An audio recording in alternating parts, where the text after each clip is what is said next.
Hi viewers, welcome to Kabban Park.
ಅಲ್ಲ ಯಾರು ಆಟ ಆಡ್ತಲ್ಲ ಮಗ ಅವಾಗ ಬಿಡ್ತಲ್ಲ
ಹಾಯ್ ವ್ಯೂವರ್ಸ್, ಇವತ್ತೇನು ನೋಡ್ತೀವಿ ಅಂದರೆ ಅದೇ ಈ ಕಬ್ಬನ್ ಪಾರ್ಕ್ನ ಹಿಸ್ಟ್ರಿನ ಇವಾಗ ಯಾವುದೋ ಒಂದು ಜಾಗಕ್ಕೆ ನೋಡೋಕೆ ಹೋದ್ರೇನು ಸೊ ಅದ್ರದ್ದು ಹಿಸ್ಟ್ರಿ ಭಾಳ ಇಂಪಾರ್ಟೆಂಟ್ ಅಲ್ವಾ. ಸೊ ಅದಕ್ಕೋಸ್ಕರ ಅದನ್ನು ನೋಡೋಣ ಅಂತ. ಸೊ ಈ ಕಬ್ಬನ್ ಪಾರ್ಕ್ ಬಂದು ಅಫಿಷಿಯಲಿ ಹೆಂಗಿದೆ ಅಂದರೆ ಶ್ರೀ ಚಾಮರಾಜೇಂದ್ರ ಪಾರ್ಕ್ ಅಂತಿದೆ ಅಫಿಷಿಯಲಿ. ಓಕೆ, ಅಂದರೆ ಹಾರ್ಟ್ ಸಿಟಿ ಆಫ್ ಬ್ಯಾಂಗ್ಳೂರ್ನಲ್ಲಿ ಇದೆ ಇದು ಒರಿಜಿನಲಿ ಹೆಂಗಂದರೆ 1870ರಲ್ಲಿ ಮೇಜರ್ ಜನರಲ್ ರಿಚರ್ಡ್ ಶಾಂಕೆ ಅಂದರೆ ಇವರು British chief engineer of Mysuru. So ಇದು 100 ಏಕರ್ಸ್ನಲ್ಲಿ ಇವರು ಹೆಡ್ಡಾಗಿ ಇಟ್ಕೊಂಡು ಸೊ ಇದು ಬಂದುಬಿಟ್ಟು ಕಬ್ಬನ್ ಪಾರ್ಕ್ನ ರೆಡಿ ಮಾಡಿರೋದು. ಸೊ ಇದಕ್ಕೆ ಫಸ್ಟ್ ನೇಮ್ ಬಂದುಬಿಟ್ಟು ಮೀಡೇಸ್ ಪಾರ್ಕ್ ಅಂತ ಇತ್ತು. ಸೊ ಇದು ಜಾನ್ ಮೀಡೆ ಅನ್ನೋರು ಹೆಸರಿಕ್ಕಿದ್ದು ಈ ಪಾರ್ಕ್ಗೆ ಫಸ್ಟ್ ಇತ್ತು. ಮತ್ತೆ ಬಂದುಬಿಟ್ಟು 1870ರಲ್ಲಿ ಮತ್ತೆ ಇದಕ್ಕೆ ಕಬ್ಬನ್ ಪಾರ್ಕ್ ಅಂತ ಹೆಸರಿಕ್ಕಿದ್ರು. ಯಾರಂದರೆ ಮಾರ್ಕ್ ಕಬ್ಬನ್. ಇವ್ರು ಯಾರಂದರೆ ಕಮಿಷನರ್ ಆಫ್ ಮೈಸೂರು. ಸೊ ಇವಾಗ ಬ್ಯಾಂಗ್ಳೂರು ಅದು ಇದು ಎಲ್ಲ ಸೇರಿ ಒಂದೇ ಒಂದು ಮೈಸೂರು ಸ್ಟೇಟ್ ಆಗಿತ್ತು ಆವಾಗ. ಸೊ ಆ ಟೈಮ್ನಲ್ಲಿ ಮಾರ್ಕ್ ಕಬ್ಬನ್ ಅನ್ನೋರು ಕಬ್ಬನ್ ಪಾರ್ಕ್ ಅಂತ ಹೆಸರಿಕ್ಕಿದ್ರು. ಸೊ ಮತ್ತೆ ಬಂದುಬಿಟ್ಟು ಏನಾಯ್ತಂದರೆ, ಸೊ ಇದು 1927ರಲ್ಲಿ ಚಾಮರಾಜೇಂದ್ರ ಪಾರ್ಕ್ ಅಂತ ಹೆಸರಿಕ್ಕಿದ್ರು 19th ಸೆಂಚುರಿಯಲ್ಲಿ. ಇದು ಯಾರು ಅಂದರೆ ಚಾಮರಾಜೇಂದ್ರ ಒಡೆಯಾರ್.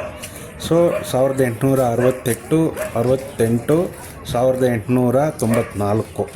ಸೊ ಅದರಲ್ಲಿ ಅವ್ರ ಮೆಮೋರಿಯಲ್ ಆಗಿ ಇದನ್ನು ಹೆಸರು ಏನಿದ್ರು ಅಂದರೆ ಚಾಮರಾಜೇಂದ್ರ ಪಾರ್ಕ್ ಅಂತ ಹೆಸರಿಕ್ಕಿದ್ರು. ಸೊ ಮತ್ತೆ ಬಂದುಬಿಟ್ಟು ಇದೇನೆಂದರೆ ಇದು ಬಂದುಬಿಟ್ಟು ನಿಮಗೆ MG road, Kasturba road, Hudson circle ಮತ್ತು ಅಂಬೇಡ್ಕರ್ ಬೀದಿ ಅಂದರೆ ಇಲ್ಲಾಂದರೆ ಅಂಬೇಡ್ಕರ್ ರೋಡ್ ಅಂತಲೂ ಹೇಳ್ತಾರೆ ಇದು. ಸೊ ಅದು ಆ ಏರಿಯಾನಲ್ಲಿ ಸರೌಂಡೆಡ್ ಆಗಿದೆ. ಇದು ಮೆಟ್ರೋ ಸ್ಟೇಷನ್ ಇದೆ. ಆ ಮೆಟ್ರೋ ಸ್ಟೇಷನ್ ಹೆಸರು ಯಾವ ಕಡೆಯಿಂದನೂ ಬೇಕಾದ್ರೂ ಬರ್ಬೋದು. ಅಲ್ಲಿ ಆ ಕಡೆಯಿಂದ ನೀವು ಬರಬೇಕಾದ್ರೇನೋ ಎಲ್ಲಿ ನಮ್ಮ ಯಲಹಂಕ ಆ ಕಡೆಯಿಂದ ಬರಬೇಕಾದ್ರೇನೋ, ಇಲ್ಲ ನಮ್ಮ ಹಾಸನ್ ರೋಡು ನೆಲಮಂಗಲ ರೋಡಿಂದ ಬರಬೇಕಾದ್ರೇನೋ. ಸೊ ಜನ್ರಲಾಗಿ ಸೆಂಟ್ರಲ್ ಪ್ಲೇಸು ಮೆಜೆಸ್ಟಿಕ್ ಬಂದುಬಿಟ್ಟೆ ಅಲ್ಲಿಂದ ಬರಬೇಕು. ಇಲ್ಲ ಈ ಕಡೆ ಹೊಸಕೋಟೆ, ಕೋಲಾರ, ಚಿಂತಾಮಣಿ ಈ ಕಡೆಯಿಂದ ಬರಬೇಕಾದ್ರೇನು ಸೊ ನೀವು ಡೈರೆಕ್ಟು ಕೆ ಆರ್ ಪುರ ಮೆಟ್ರೋ ಸ್ಟೇಷನಿಂದ ಬರ್ಬೋದು. ವೈಟ್ಫೀಲ್ಡು KR ಪುರ ಮೆಟ್ರೋ ಸ್ಟೇಷನ್ ದಾರಿ ಇದೆಯಲ್ವಾ. ಸೊ ಅಲ್ಲಿ ಬಂದರೆ ನಿಮ್ಮ ಕಬ್ಬನ್ ಪಾರ್ಕ್ ಮೆಟ್ರೋ ಸ್ಟೇಷನ್ ಅಂತ ಇರುತ್ತೆ. ಇದು ಟೋಟಲಿ ನೋಡಿದ್ರೆ 6000 ಪ್ಲ್ಯಾಂಟ್ಸು. ಕೆಲವು ಪ್ಲ್ಯಾಂಟ್ಗಳೆಲ್ಲ 100 ಇಯರ್ಸು, 100 ವರ್ಷ, 50 ವರ್ಷ, 25 ವರ್ಷ. ಸೊ ಈ ಥರ ಅಂದರೆ ಈ ಥರ ಓಲ್ಡ್ ಪ್ಲ್ಯಾಂಟ್ಸ್ಗಳು ಮತ್ತು ಟ್ರೀಸ್ಗಳು ಸೊ ಇಲ್ಲಿ ಕಬ್ಬನ್ ಪಾರ್ಕ್ನಲ್ಲಿ ಆ್ಯಕ್ಚುಲಿ ಇದೆ. ಇದು ಮಕ್ಕಳಿಗೆ, ದೊಡ್ಡವ್ರಿಗೆ ಟೈಮ್ ಪಾಸ್ ಮಾಡಬೇಕಂದ್ರೆ ಸೊ ಮಕ್ಕಳ ಜೊತೆ ಬರೋರು ಮತ್ತು ಬಂದುಬಿಟ್ಟು ಆಟ ಆಡೋಕ್ಕೆ ಬರೋರು. ಸೊ ಇಲ್ಲೆಲ್ಲ ಇದು ನಿಮಗೆ ಜಾಸ್ತಿ. ಸೊ ಇದರಲ್ಲಿ ಏನೇನೆಲ್ಲ ಇದೆ ಅಂದರೆ Indira Priyadarshini children's library, Venkatappa art gallery, the aquarium ಇದೆ, YMCA ground, Yuvanika, the state of youth centre, century club, press club, Jawaharlal Bhavan, tennis pavilion, the Chesters Dyer memorial hall, ಅಟವಾ ಚಾರ್ಟರ್. ಸೊ ಇದೆಲ್ಲ ಬಂದುಬಿಟ್ಟು ನಿಮಗೆ ಇಲ್ಲಿ ಜನರಲ್ ಆಗಿ ಸೊ ಇರೋ ವಸ್ತುಗಳು ಇಲ್ಲಿ ಕಬ್ಬನ್ ಪಾರ್ಕ್ನಲ್ಲಿ. ಮೆಮೋರಿಯಲ್ಸ್ ಅಂತ ನೋಡಿದ್ರೆ ಇಲ್ಲಿ queen Victoria, king Edward, major general sir Mark Cubbon, Shri Chamarajendra Wodeyar, Seshadri Iyer. So ಇವ್ರದ್ದೆಲ್ಲ ಮೆಮೊರಿ ಹಾಲ್ಸ್ಗಳು ಇಲ್ಲಿದೆ. ಮತ್ತು Putani express, the trains 0.7 miles or 1.2 ಕಿಲೋಮೀಟರ್ವರೆಗೂ, ಮತ್ತು doll museum, boating facility. So ಎಲ್ಲ ನಿಮ್ಮ ಮ್ಯಾಕ್ಸಿಮಮ್ಮು ಸೊ ಇಲ್ಲಿ ಕಬ್ಬನ್ ಪಾರ್ಕ್ನಲ್ಲಿ ಇದೆ. ಅಂದರೆ ನೀವು ಯಾವತ್ತನ ಬರಬೇಕಾದ್ರೆ ಈ ಕಡೆ ಬರಬೇಕಾದ್ರೆ ನೀವು ಒಂದು 1 hour 2 hour ಅಂದ್ರೂ ಪಾಸ್ ಮಾಡ್ಬೋದು. ಇಲ್ಲ ರೆಸ್ಟ್ ತಗೊಂಡು ಹೋಗ್ಬೋದು. ಇಲ್ಲ ಮಕ್ಕಳ ಜೊತೆ ಸ್ಯಾಟರ್ಡೆ ಸಂಡೇ ವೀಕೆಂಡು ನೀವು ಆಟ ಆಡೋಕ್ಕೂ ಬರ್ಬೋದು. ಒಂದಿನ ಟೋಟಲ್ಲು ನೀವು ಒಳ್ಳೆ ಟೈಮ್ ಸ್ಪೆಂಡ್ ಮಾಡ್ಬೋದು. ಆರಾಮಾಗಿ ಬಂದು ಕೆಲವರು ಊಟ ತಗೊಂಡು ಬಂದು ಅಲ್ಲೇ ಊಟ ಮಾಡ್ತಾವ್ರೆ, ಅಲ್ಲೇ ಮಲಗಿಬಿಟ್ಟು ಚೆನ್ನಾಗಿ ರೆಸ್ಟ್ ತಗೊಂಡ್ಬಿಟ್ಟು ಹೋಗೋರು ಇದ್ದಾರೆ. ಸೊ ನಿಮಗೇನ ಏನಾರ ಮಾಹಿತಿ ಬೇಕಾದರೆ ನನಗೆ ಕಮೆಂಟ್ನಲ್ಲಿ ಹಾಕಿ ನಾನು ರಿಪ್ಲೈ ಮಾಡ್ತೀನಿ. So thank you.